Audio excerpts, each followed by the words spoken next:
I want to thank Morris for his sermon, or his Bible study he gave. And he ended with talking about if you have love for one for another, you are his disciples. So I want to continue on in 1 Corinthians 13, 1 through 3, the love chapter. You know, I'm going to read this 1 Corinthians 13, 1 through 3. We've read it in the last sermon I gave here 2 weeks ago, and then I'll be giving another sermon to finish up this series on love. It says, "Though I speak with the tongues of men and of angels and have not charity, I am become as a sounding brass or a tinkling cymbal. And though I have the gift of prophecy and understand all mysteries and all knowledge, and though I have all faith, so that I could remove mountains and have not charity, which is love, I am nothing. And though I bestowed all my goods to feed the poor, and though I give my body to be burned and have not charity, it profiteth me nothing." You know, last time I spoke here, we took a look at 1 Corinthians 13 and began our journey in this book on love. Love was so important that Paul wrote an entire section on love. He was serious about this one, that he said, if you do not have love, you are nothing. We began by looking at what it means to love, and if we love, we put on the attributes of God. God made men the ultimate example of this love. This is vital for all the things that we do. 1 John tells us that we love because God loved us first. God empowered us to love through the Holy Spirit. And when we do so, we are reflecting God and showing the world what God is like. Last time we also saw that love is patient, love is kind, and love is not jealous. This week we are going to look at the next few terms in those scriptures. But before we look at the next few terms, I want to remind us about the key characteristics we should look for number one, how did Jesus demonstrate love? Number two, how do we demonstrate or not demonstrate love? Number three, what do we need to do in the future to better show this love? Or what situations are we likely to encounter where we can show this love? So let's continue on in 1 Corinthians 13, 4 through 5. Verse 4 tells us love is patient. Love is kind. It does not envy. It does not boast. It is not proud. It is not rude. It is not self-seeking. It is not easily angered. It keeps no record of wrongs. So let's look at love is not boastful. Love is not boastful or proud, it tells us. To be boastful or proud, is to take delight in our accomplishments, our positions, and flaunt the fact that other peoples have not done them or not at that status. The second part is critical. There is nothing wrong with recognizing who we are and what we have done in life. We're not asking people to pretend they are something that they are not, to pretend that they have not accomplished what they have accomplished. Because some choose to go to college, to get a degree, to study in their chosen field. Some do not. And I had a friend, some of y'all might know Dr. Al Knopf. He pronounced his name Knopf at one time, just Knopf. He just said, he says, that PhD behind my name, it gives me credit, but all it stands for me, is piled higher and deeper. And he treated everybody. He loved everybody. He treated everybody as equal to him. That he was not better than anybody else. And he wanted everybody to treat him that way. But we're talking about flaunting that in the face of those who do not have it. Again, our ultimate example of this is Jesus himself. In Philippians 2, 5 through 8, Philippians 2, 5 through 8 tells us, verse 5 says, "Let this mind be in you, which was also in Christ Jesus, who being in the form of God thought it not robbery to be equal with God, but made himself of no repetition, and took upon him the form of a servant, and was made in the likeness of men. And being found in fashion as a man, he humbled himself and became obedient unto death, even death of the cross," his crucifixion. Here was Jesus, who was God's Son, yet humbled himself to become human on our behalf and died a death of pain and shame for us. Jesus was not acting proud or boastful when he lived among us, just equal with us. He was the one who took the servant's place during the Last Supper. Jesus and his disciples had gathered together to celebrate the Passover. There was no servant there to wash their feet as they came in from the dusty roads. You know, we can imagine the disciples looking at each other, "Well, I'm more important than him. Surely you don't expect me to do it. Look, he should be doing it before me. If so-and-so isn't doing it, then I'm not." And Jesus, he got up and girded himself with a towel and washed his disciples' feet. They are silenced and rightly shamed. They were acting proudly, but Jesus was humble because that was what love makes you do. Love is not proud or boastful. To be boastful, we are taking on a characteristic that Jesus hated.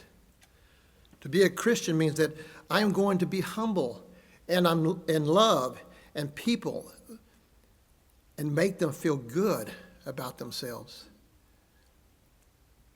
And we can ask ourselves, do we make people feel good about themselves?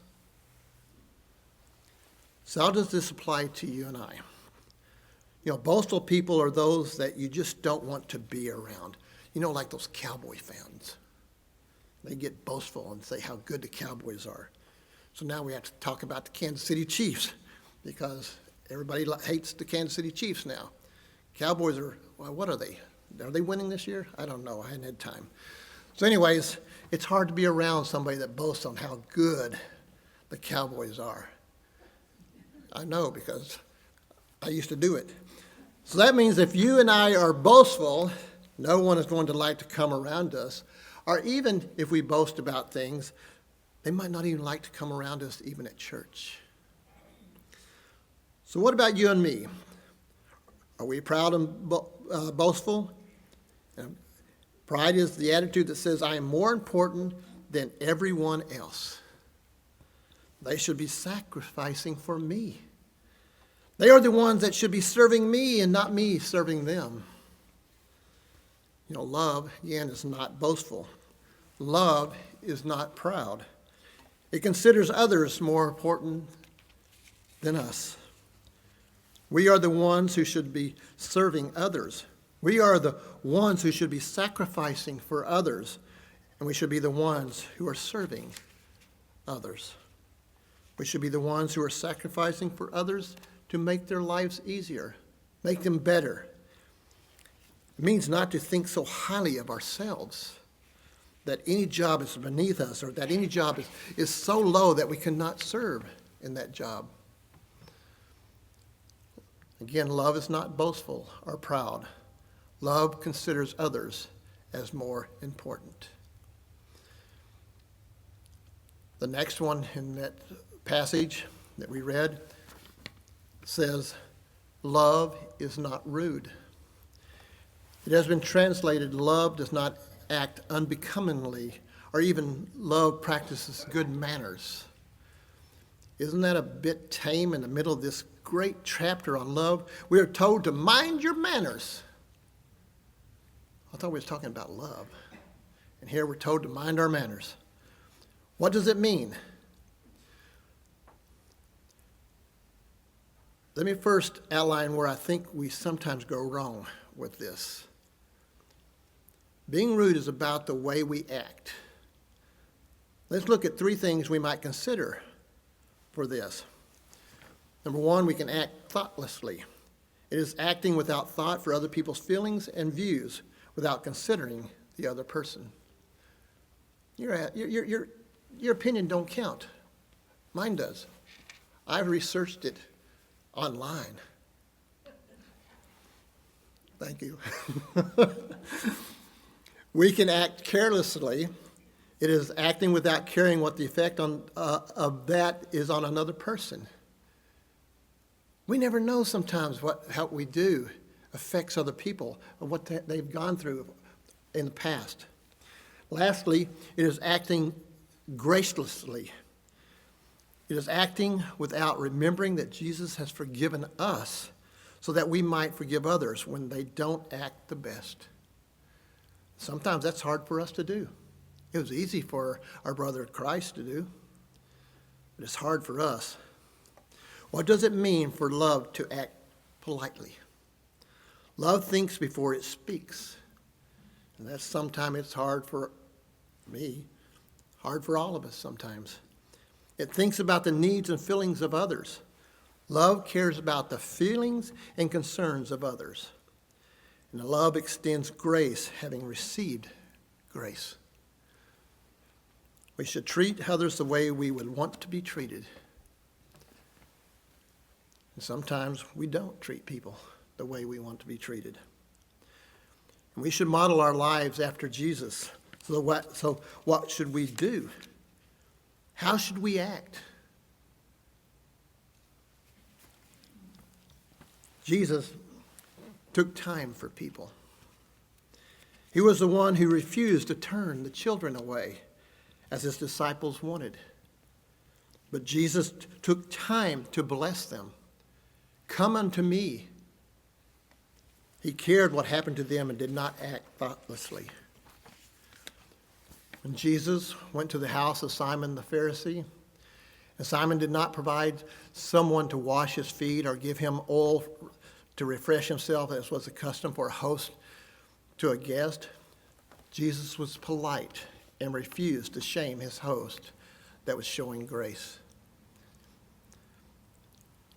When Mary came in, she anointed his feet with perfume, washed his feet with her tears, and wiped her feet with her hair. He valued her feelings and intentions and honored her for her devotion rather than shaming her for not following the rules. Jesus talked with the Samaritan woman at the well. He treated her as an equal, which was remarkable since she was a woman. He treated her as a friend rather than an enemy, which was remarkable because she was a Samaritan. When it comes to dealing with Thomas, Jesus understood his feelings and his doubts and answered them. Jesus was not rude to doubting Thomas. Love is thoughtful. Love is careful of others' feelings and needs. Love is graceful. Love is not rude. Now, don't get me wrong, sin and evil needs to be challenged and changed. But it needs to be done in a thoughtful, careful, graceful manner that it is designed to maximize the chances of change. Because if you come and get in somebody's face when they need to change and harshly tell them they need to change, they probably will not listen. But they can if it's done in a nice way.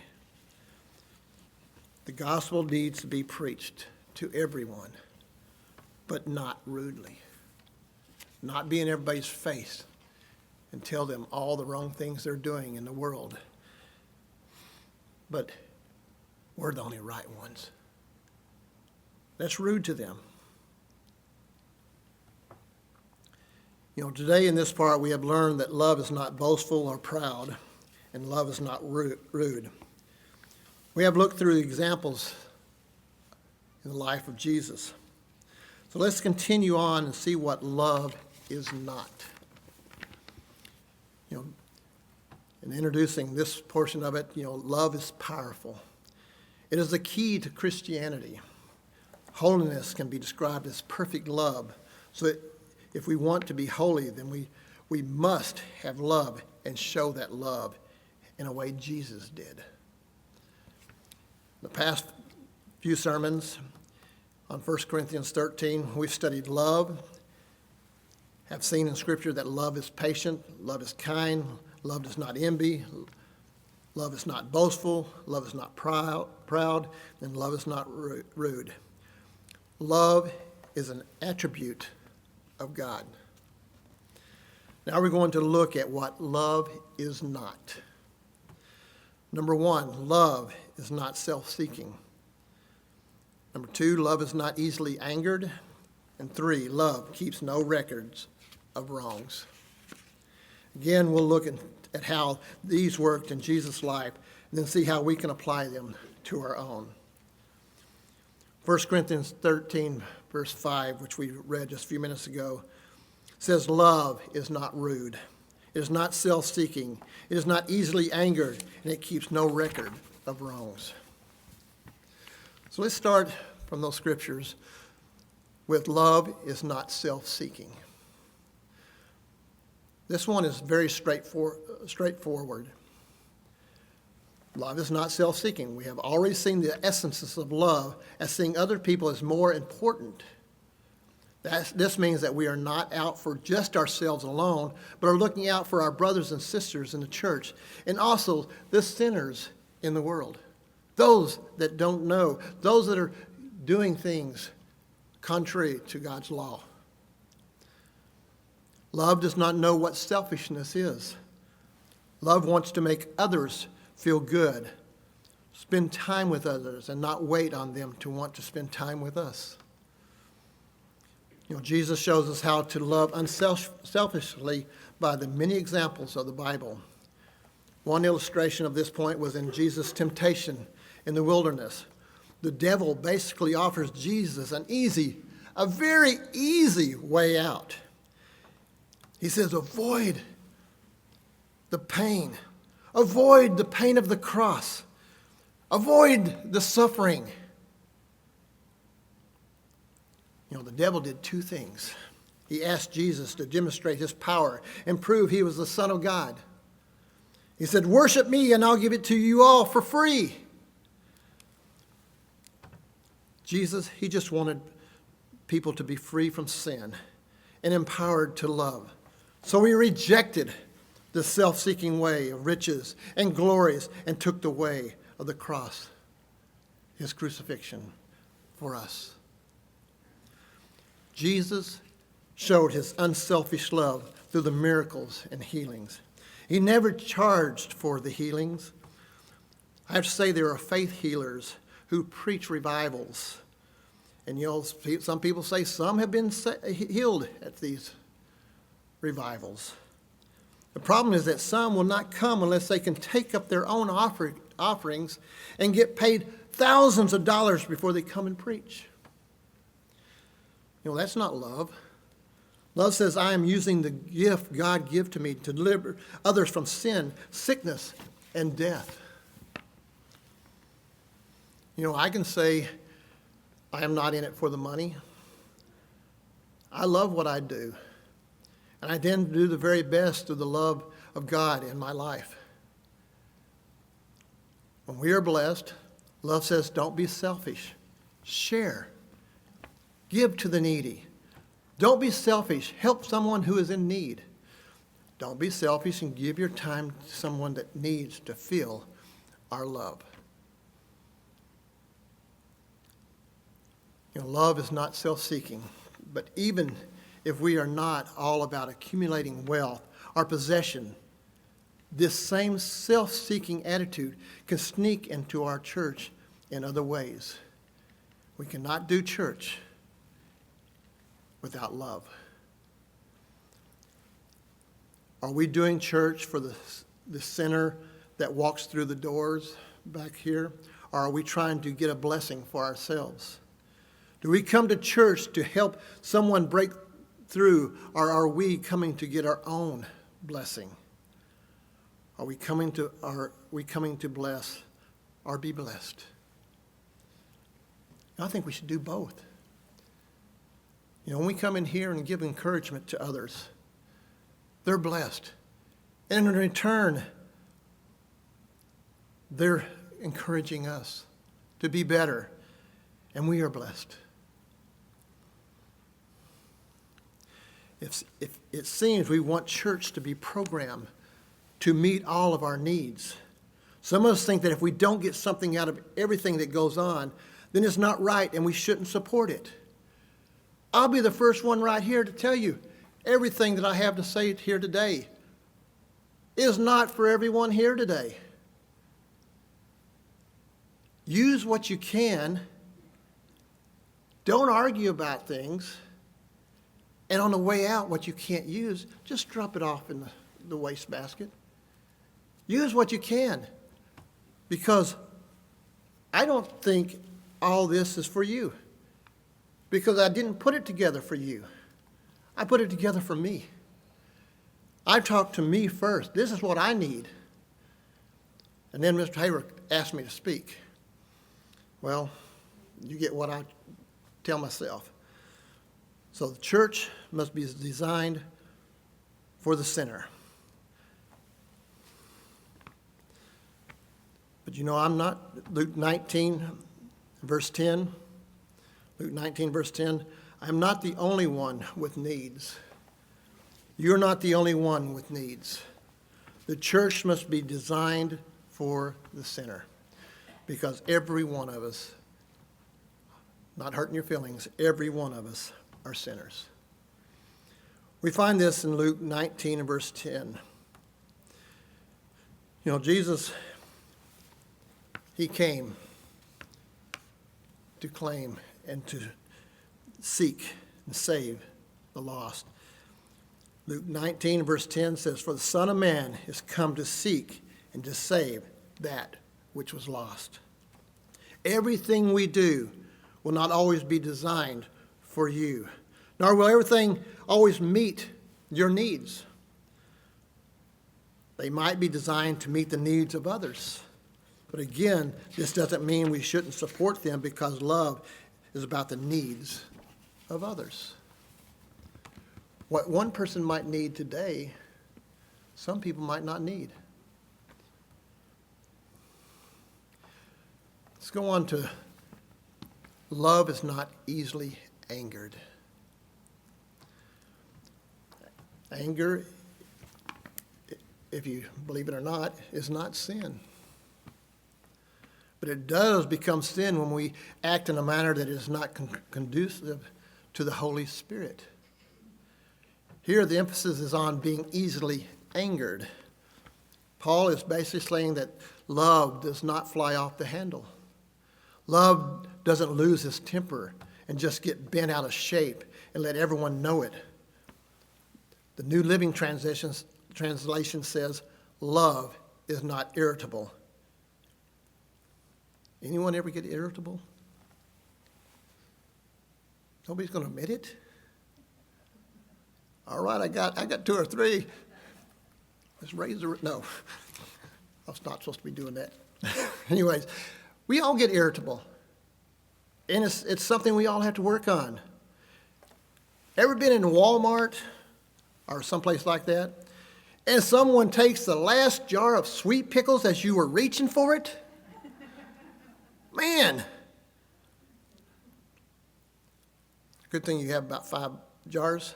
Yeah, you have 5 jars in the house. So I get one out, she gets one back in it, or 2. Anyways, how do we act when someone makes us mad? How do we act when someone pushes our buttons? And we all have buttons to push. Yeah. Anyways, I have lots of buttons. And sometimes they get pushed. How do we act when someone pushes those buttons? Paul is telling us that love helps us control those urges to just scream, "You idiot! Get out of my way. It's 70 miles an hour going down Highway 80 and you're hitting 42 miles an hour. And it happens. Got to get out of my way.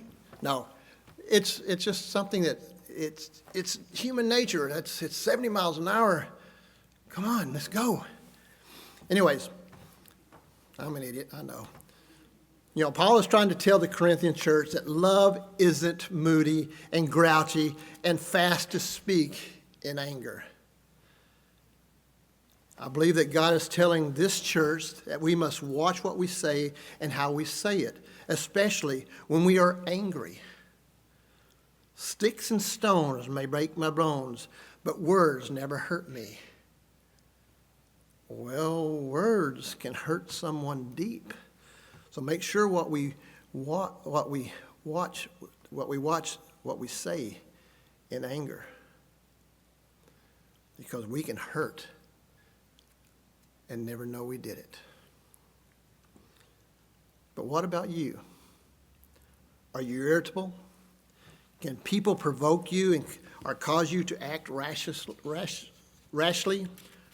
Do you react to situations critically, moaning and complaining irritably, or fly off the handle and lash out verbally, if not physically, at others? What do we do when our mates get on our nerves?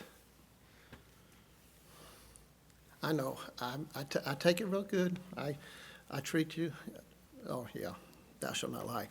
Okay, anyways, we all get irritable and to do things that we shouldn't do.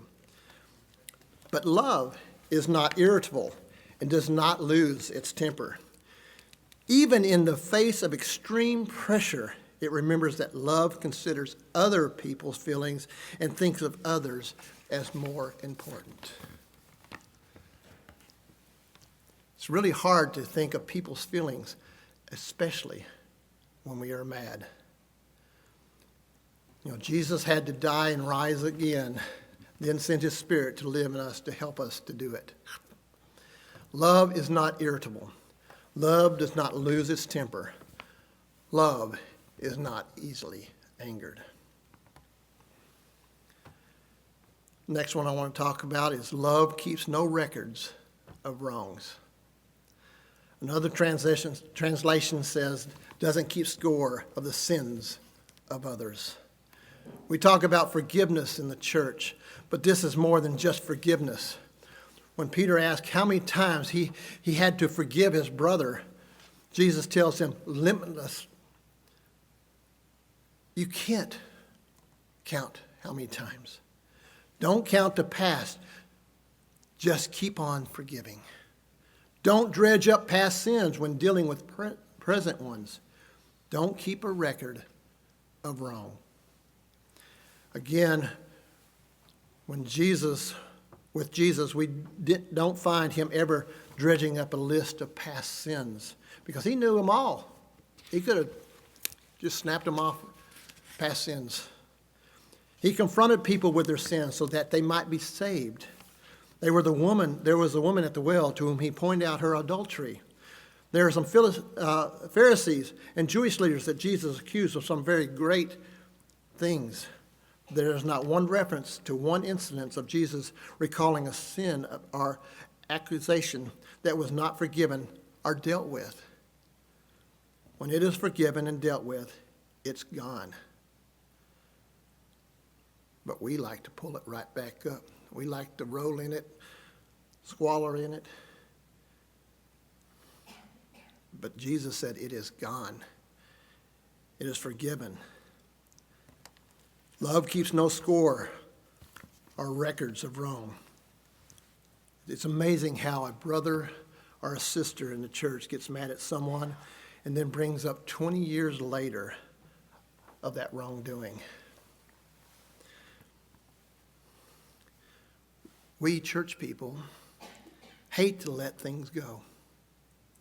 We want to hold on to things for years, and finally we blow up. You know, we can learn a lot from someone when they begin to bring up past issues. It means that love really never existed.